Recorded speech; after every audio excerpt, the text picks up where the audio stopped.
It's ironic that you would think that somebody that works with mics would know not to point the mic at the monitor, but I don't. Don't you? Was that you? That was, well, no, but now it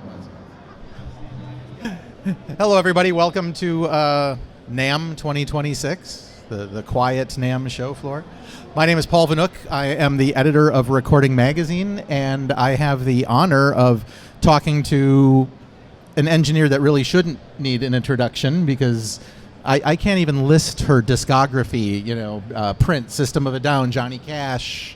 The important thing to note that, and one of the things that I love about Sylvia Massy, is not only does she have all this amazing catalog of past work, but she's actually still working and still seeks out young bands and young artists that she can record and grow and help take to the next level. And that is something really awesome and really needed in our industry. But ladies and gentlemen, let me introduce Sylvia Massy. Thank you, Paul. The best place, I think, is to start at the beginning. If you can give me a little bit of the Sylvia Massy origin story, because I know you have some show and tell items. And how did you get started in this business as an audio engineer? Well, I started in San Francisco, and I was working in a studio, had some success. I was working with a young guitar player named Kirk Hammett, and he had just joined the band Metallica, and we were co-producing another band in San Francisco called the Sea Hags. So the Sea Hags got a deal. It was a really good deal, a major label deal that they got from the work that we did, Kirk and I did. And they got this deal, and I thought, oh my God, this is my big break, right? The record that I worked on with Kirk is got, they're getting a record deal, and now they're going to need me to record their debut major label release. But instead of hiring me, they went to LA and hired Mike Klink. And now I love Mike now that I know him years later. But I was really bummed out about that. And I was like, what will it take for me to get that gig? And I realized, well, I can't do it while I'm living in San Francisco. So I moved to LA. And at the time I moved to LA, I thought I would get a job right away. So I went to all the local studios, and I would use my journal as I would go out and about. And let me see, I got my journal. I actually brought my journal from 1988. I used to keep a journal and just carry it around with me, and then I could doodle in it and write lists and such. So one day, after I hadn't been able to get a job anywhere in a studio, I started working at Tower Records. Tower Records on Sunset was kind of an iconic store. And I would work making labels for the cards that would go in the slots there for to organize the records. And it was a machine. This is before computers, so this machine, you could type out these strips of paper like a P-Touch today, but it was like fantastic new technology. And I would fool around with this all day. And I would make these little stickers, and I would stick them on everything.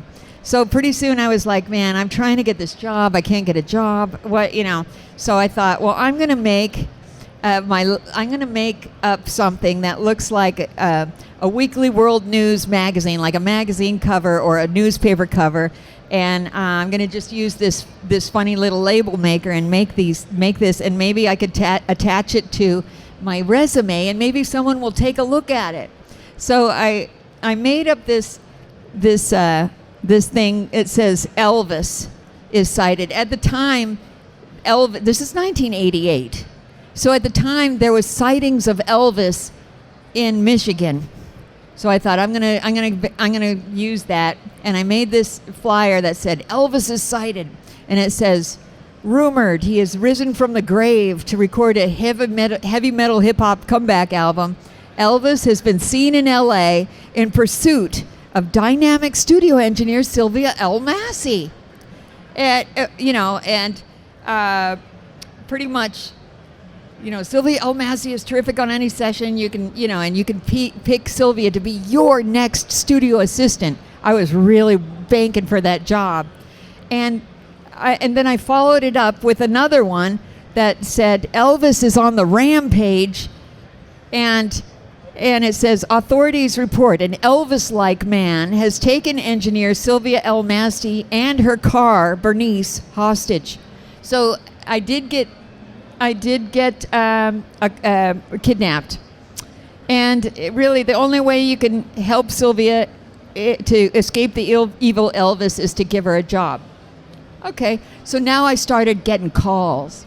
And then the last one that I put, I made a ransom note cut out of letters from a newspaper, and it says right here, it says, I'm holding your future assistant engineer hostage, Sylvia Massy, and call this number. It's now or never. Remember Elvis? It's now or never. Okay, so anyway, immediately I got 4 job offers from this. And I went from working at Tower Records in the customer service kiosk one day to the next day working with Phil Ramone and Barbara Streisand at Lion's Share. It was that dramatic, going from Tower straight to Barbara Streisand. That changed my life. And there was another job that came up, and I wanted that one even more, and this was at Larrabee Sound. And Larrabee was the hotbed for mixing up-and-coming or popular artists at the time. So I started working at Larrabee, and again, I'm carrying around my journals. This is from 1990, and my boss says, "Okay, Sylvia, we got Prince coming in. Prince has never worked at Larrabee before, and we've never had him here. And you're on the session, and you make sure he stays for more than 3 days. He has 3 days booked. Make sure he stays longer." So I was like, okay.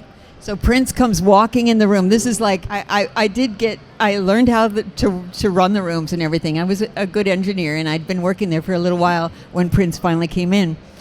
But the first thing Prince said as he walked in the door was, "Hey, don't you have a big chair I can sit in, like a grandma's chair?"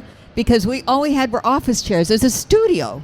It's like we have rolling office chairs that go up to the console. We don't have any cushy anything. But I didn't tell him that. I said, "Oh, you need a chair? Oh, yeah. I'll just go and get it." Right? And so I ran out and got someone's truck, and I drove down to an antique store, and I got a chair, brought it into the session. It took about 20 minutes. This is West Hollywood. And I set it. I had someone help me bring it in, and he sat in that chair, and he nodded his head, and he stayed there for 3 years. He stayed there for 3 years, so it worked. And I wound up working with Prince for a long time. In fact, I got a... Yeah, you have a really cool picture of... Yeah, I would draw little pictures as I was on these sessions. The sessions got to be kind of boring. Sometimes I was an assistant. Sometimes I would engineer. Prince eventually would let me engineer and mix. But when I was working as an assistant, I would sit in the back of the room and draw little pictures of Prince as he was working. And he would pretty much ignore me. But I'm writing in my book, one time we're working on a song called Get Off. And this was for an album called Diamonds and Pearls. And the engineer, Keith Cohen, was mixing it. I'm sorry, I'm just going on and on about this. It's all right. So Keith is mixing, and I'm in the back of the room being the assistant, and with my book. And I didn't like this song. It was called Get Off, and I didn't like it. Prince had finished this record. It was finished and mastered, Diamonds and Pearls. And yet, because the label wasn't ready to release it, he would keep writing and keep replacing the songs on this record. And so he took off a really great song that I loved, and he put on this song, Get Off. And I was like, oh, this song is... I didn't tell him. I couldn't tell him my thoughts on it, no. But I was sitting in my journal, in this journal, and writing in the back of the room, and I'm like, there's Prince sitting on his purple throne, and he's taking this perfectly good record, Diamonds and Pearls, and he's putting this stupid song, Get Off, on it, and I'm writing and writing and writing. And then Keith Cohen says, hey, Sylvia, will you go patch something in that, and my job is to help the engineer. So I shut the book and go over to the other side of the room where I'm patching in the patch bay. And then I hear the voice. I hear Prince's voice. There's Prince sitting on his purple throne. And he's taking a perfectly good record and he's ruining it with this song, Get Up. And anyway, I was like, oh. And I ran across the room and I grabbed this out of his hand and I was shaking. And I knew I was so fired. But he laughed. He thought that was so funny. No one ever told him anything.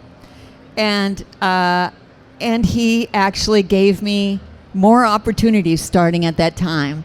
And it, in fact, offered me a job at Paisley Park where they would have moved me to Minneapolis. But I turned it down because I had just started working with Tool. So I never heard from Prince again after that. But I did work with him for those 3 years. Yeah. Anyway, that was a long story. That Tool album, how did that do? No. Well, I'll tell you what, the Get Off with Prince, the song Get Off, it was a huge hit. What do I know? I know nothing. So you worked with one of probably the greatest producers of our time, Rick Rubin. How did that come about, and what was your role? Like, what would have been your day-to-day job as, he's the producer, you're the engineer, and I know he's famously a very hands-off producer in terms of technique. He doesn't come up to he tells people that I'm not a tech guy. I know what I like. So what would you have done? I mean, did you set up for sessions? Were you like patching stuff in, setting up mics, or were you just the engineer at the board? And I don't mean but I mean, I would take any job that he needed me.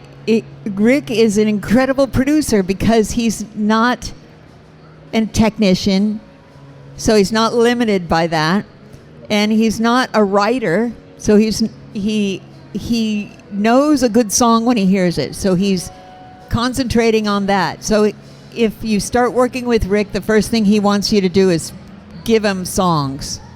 And this is something I learned. So now when I start with a new artist, I'll ask them, okay, we're going to make a song, or we're going to make an album with 15 songs. Okay, give me 100 songs. Let's start with that, and let's see how many songs you can write. If you give me 100 songs, I'm going to go through each one of these songs, and I'm going to pick the best 15. Maybe we'll record 20, but if you've got 100 songs to choose from, you're going to get 20 good songs, the best songs, right? So instantly, Rick makes a better record because he's pushing the artist to deliver more right from the beginning. And then he puts together an ensemble of people and puts them in a place, a good studio, and he knows that, okay, here's the music, here's the engineers, here's the equipment, because he wants them in a certain studio. So it's kind of like he takes all the ingredients and then he has the cook put it together. But he hand chooses those songs, and he would let us kind of record on our own, but come in and check us every couple days. System of a Down was that way, where he'd come and check on the music every couple days, and then he would tell us a few things about what we needed to work on, which were always spot on, and then he would leave and let us go do our thing. But when I worked with Rick Rubin on the Johnny Cash records, different, because Rick was there every day of every session. He was there before I got there, and he left after I left. So his interest in this Johnny Cash record was huge, and he spent a lot more time on that than I saw him work on anything else, and he was there every minute. So that's amazing. Can you take me back to, I know that talking to the System of a Down sessions, Rick was one of those guys, kind of like a Daniel Lanois, that in addition to studios, he liked to record in, I guess, what we would call non-traditional spaces. So he had a couple of mansions or houses that he would use. And I on the authority on all things Wikipedia, I saw that the System of a Down album was recorded both at Sound City, but it was also recorded in his home. Yes. What would that have been like? Can you maybe put us there? Did he track in the dining room and make a makeshift control room in the kitchen? I mean, what was the? Well, his studio at the Miller Street house was in an old mansion.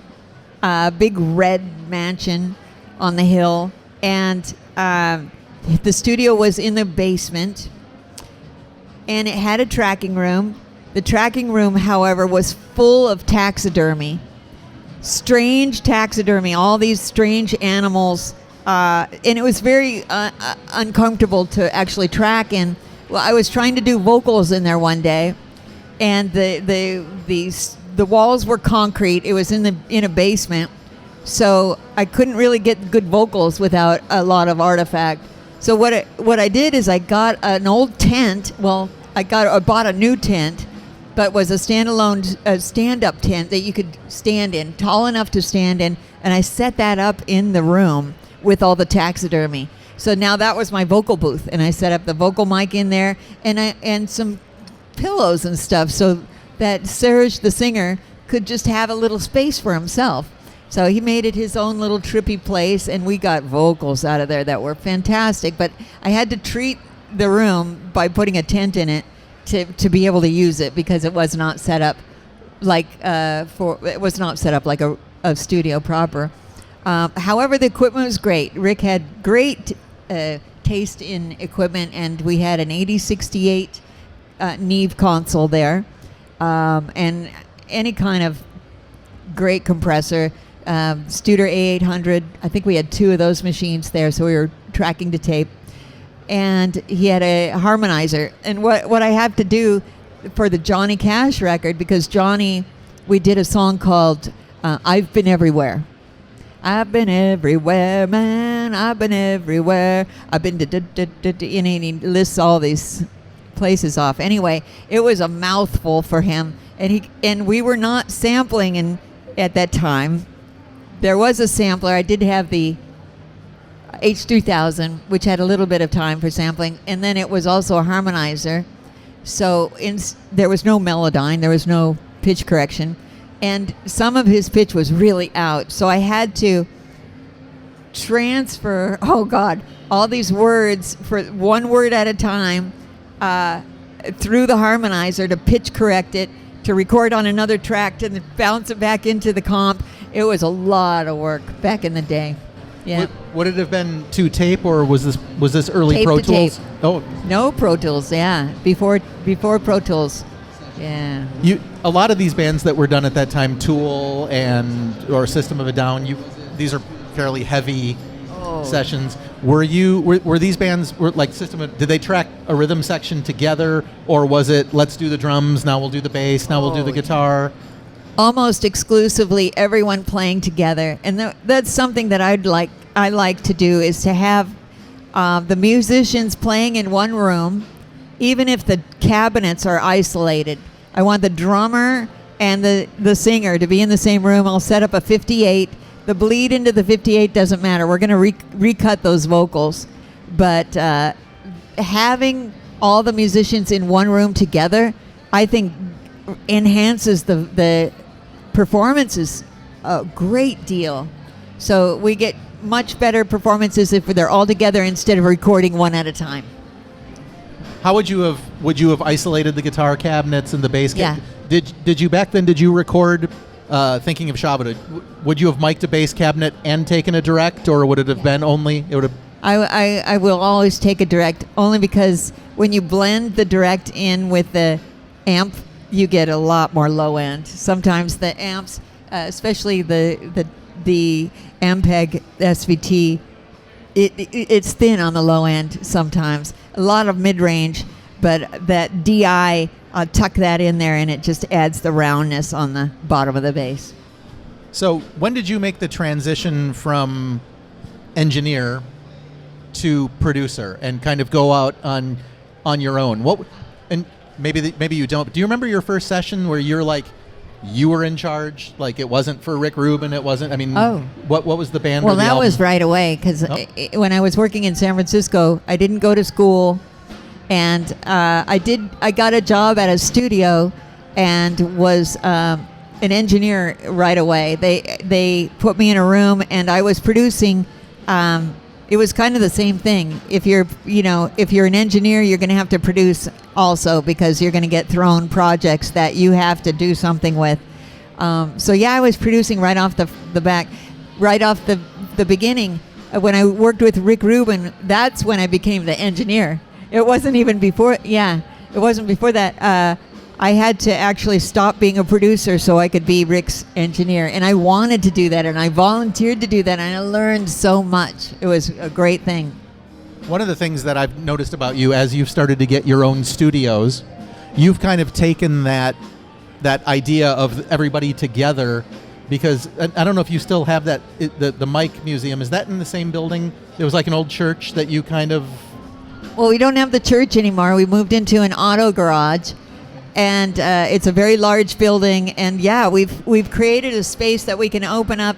I'll always keep the equipment in the same room that I'm recording in. I like to have the artist in front of me. If I'm working with a singer, I'll set the mic right next to me, and we're wearing headphones, both of us, but we can communicate immediately. There's no secrets. There's nothing behind glass. So it's just a much better way of communication, I think, and for recording. I'm used to the equipment enough that I know how to set something. If there's a lot of noise in the room, I am confident that this setting will work. So I don't have to listen to everything because I know the effect that I'm going for. Yeah. So when I first met you were still in the church, which Yes. again I saw those. You had the Neve Council kind of in the middle of the room. In the middle of the room, everybody yeah. was all together. Yeah. In the garage, the auto. Now it's the it's a similar. Mic Museum Oddio. There's a separation, but it's with a pocket door, so I can keep the whole thing open if I want everyone to be together in the same room, or we have some isolation. But doesn't really even matter. But yeah, we moved. Initially, the first place that I worked this way was in Weed, California, in an old theater. I bought a theater and then removed the back rows of seats, and we put the Neve in the back of the theater, and worked there for about 20 years, and it was great. It's just a completely open room. Yeah. So if you don't know, so when I first met Sylvia a number of years ago, she had just was working on a book called Recording Unhinged, and it's, in my opinion, one of the best books ever on recording, because rather than being the typical the way you record acoustic guitar is you put this on the 12th fret and it's 2 inches.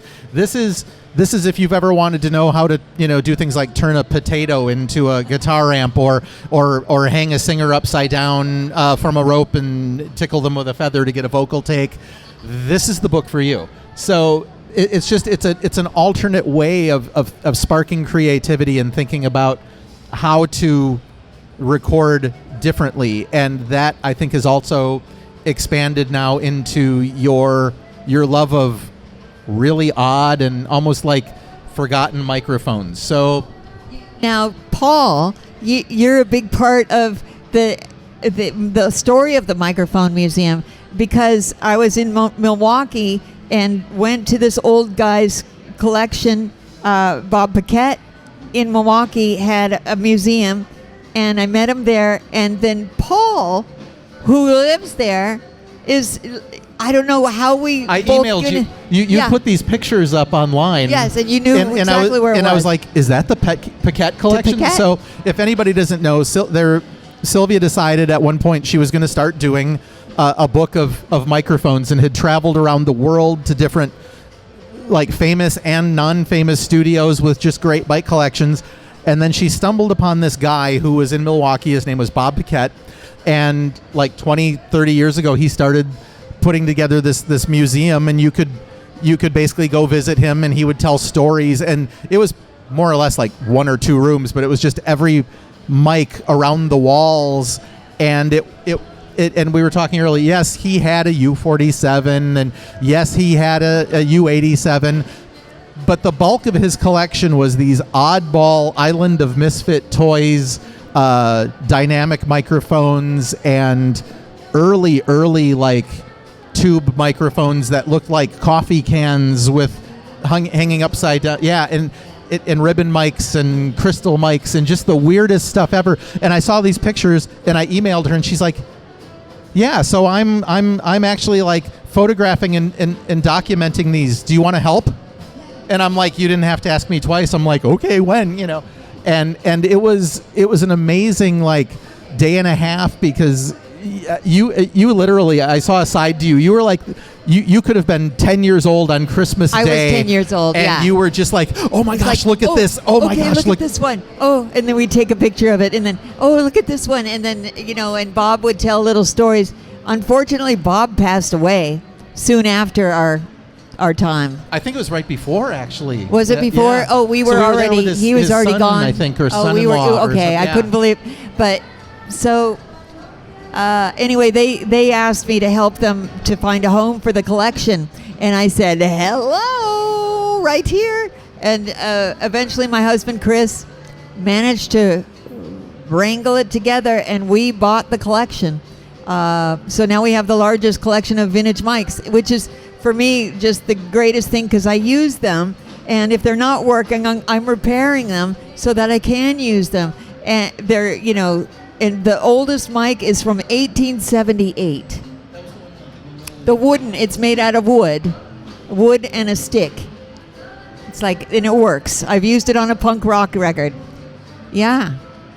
And so here's the interesting thing about it is, so now here we are, and it's 2026, and to bring AKG into the conversation, AKG just put out their first new microphones in 20 years, which are all $279 or below, and they sound fantastic.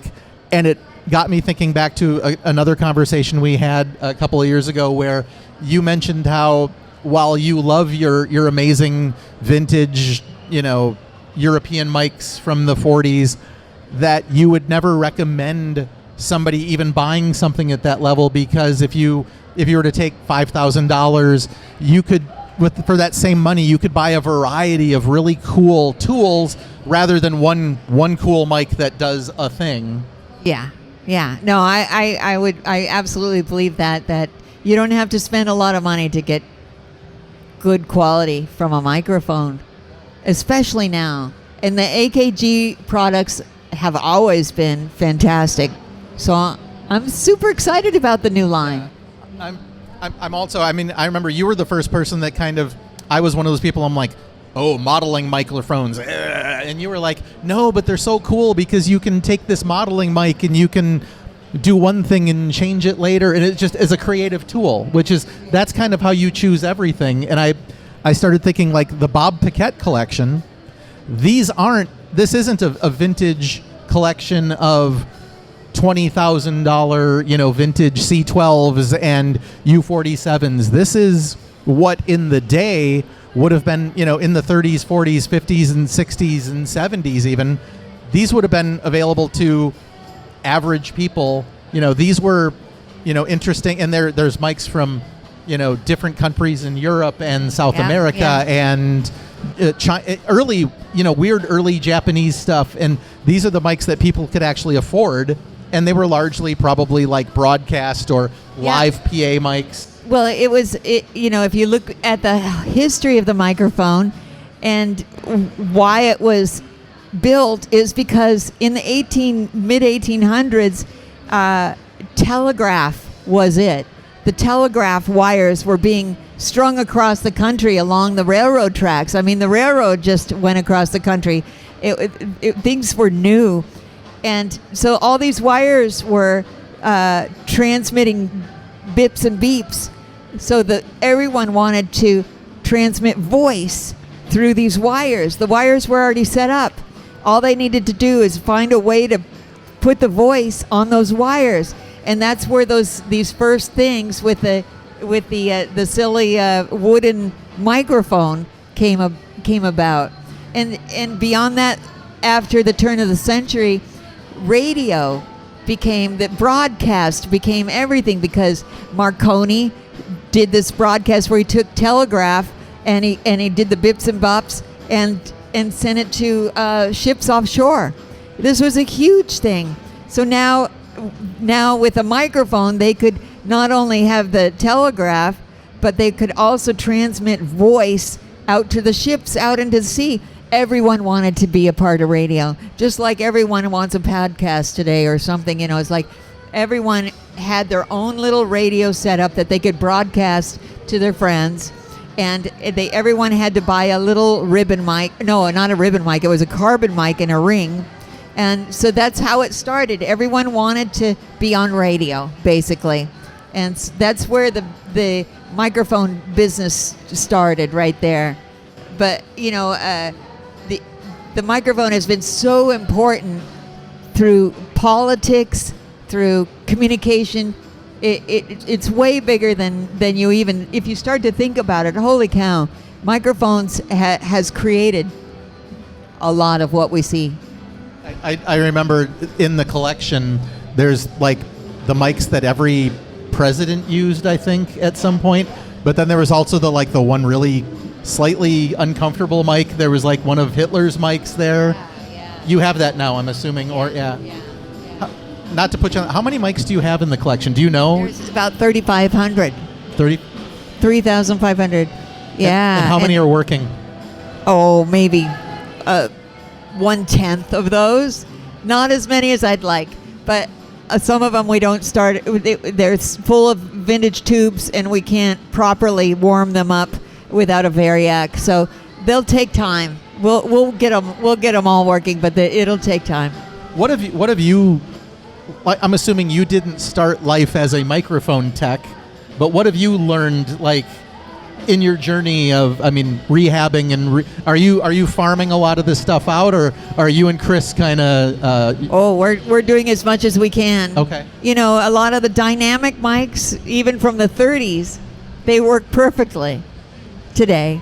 A lot of the ribbons have no problems working today, and I use the ones from the 50s for vocal recording today.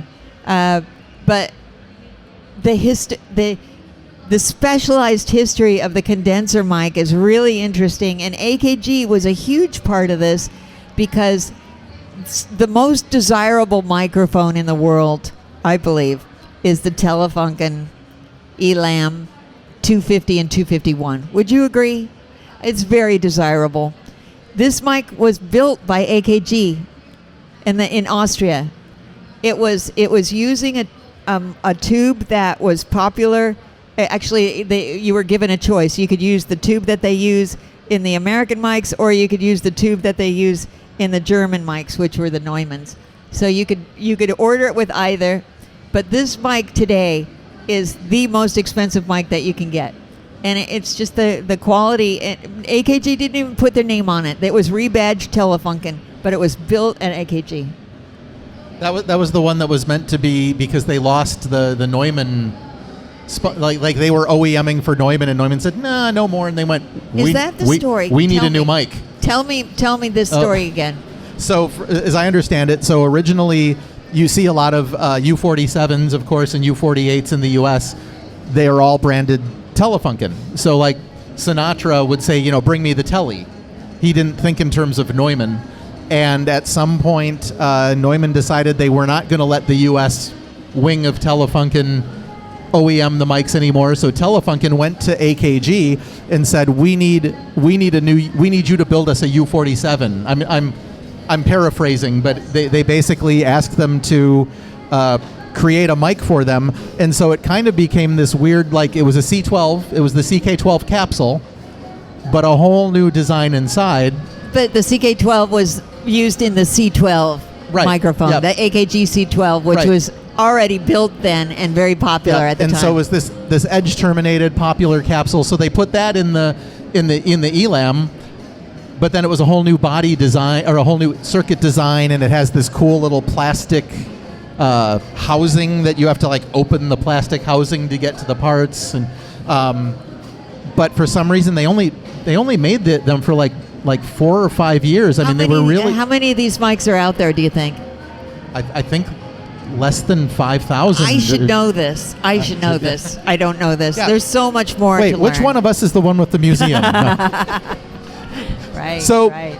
do you have there's a mic that, and I'm totally scatterbrained here. There's a mic that I remember you showing me that it's not nuclear powered, but there was like an arc, like I know the what arc it is. microphone. It's a it's called a glow discharge microphone, and instead of a capsule with a diaphragm, the audio or the voice moves a bit of plasma. Basically, it's called a glow discharge, and it's got like, I don't know how much voltage, but it's like a arc between two posts.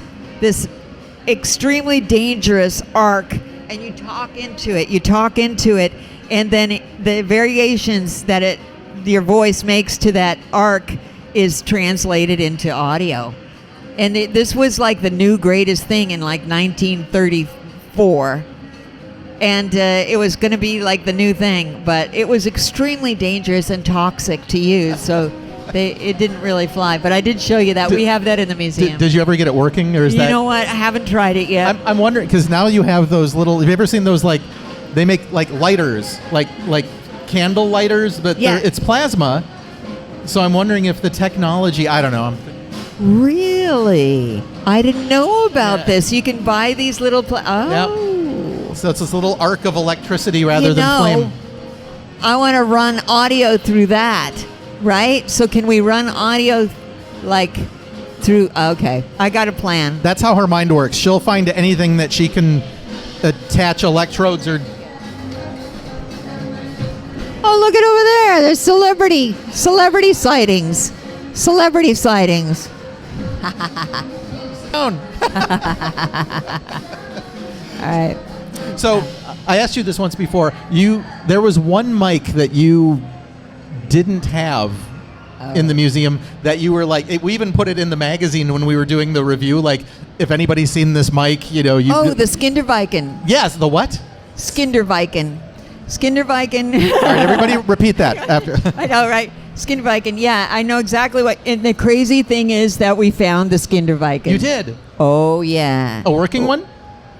I haven't hooked it up yet, but the Skinderviken was an experimenter's button made of carbon. Now, a carbon mic is basically powdered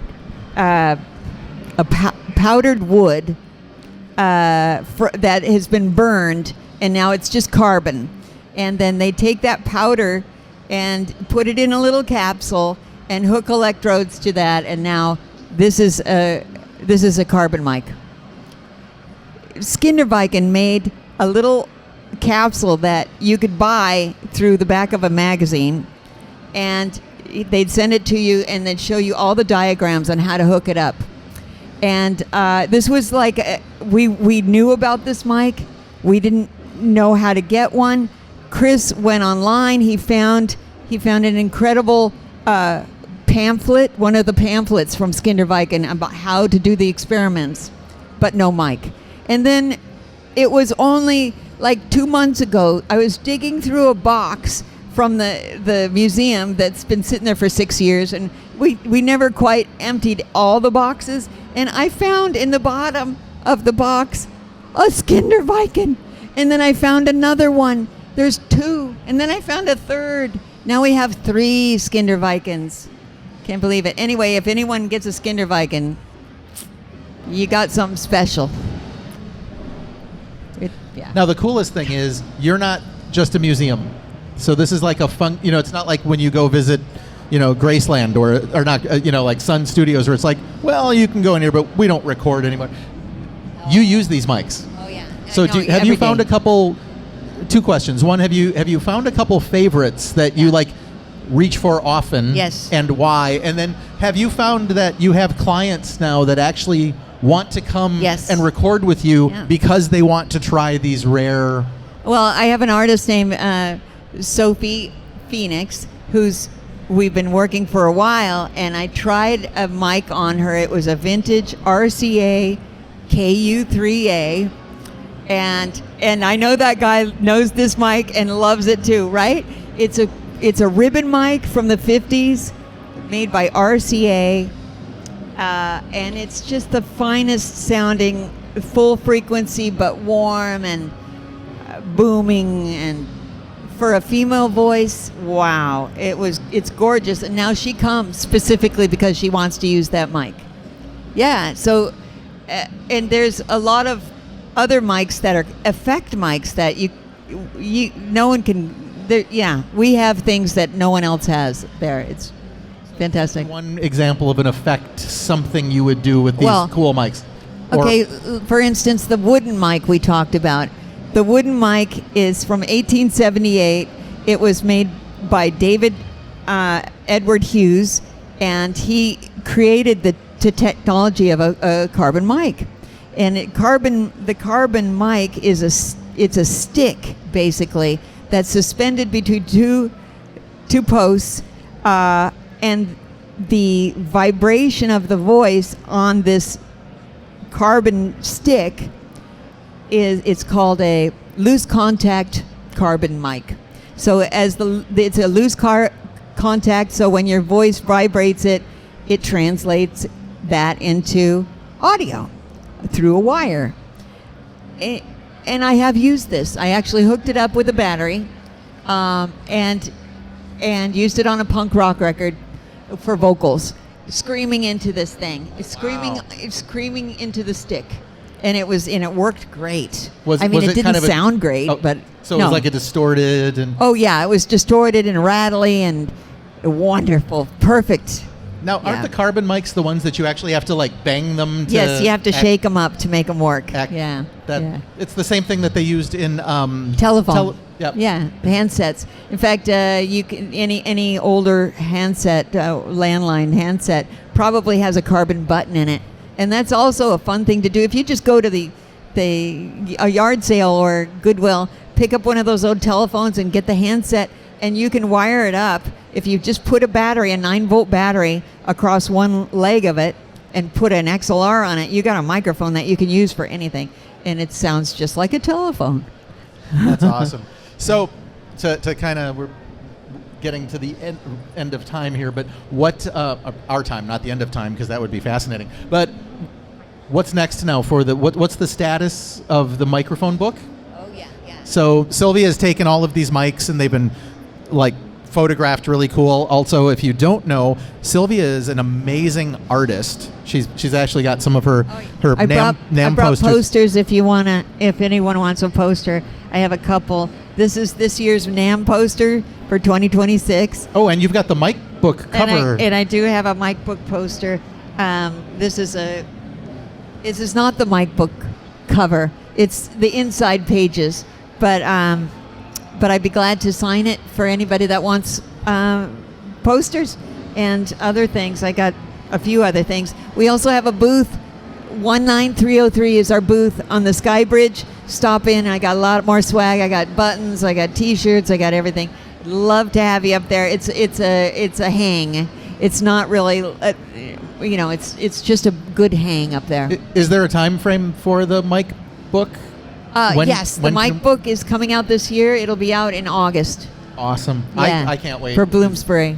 Yeah. Well, thanks. That's awesome. Yeah. Sylvia, thank you so much. This has been awesome. Okay. Well, thank you.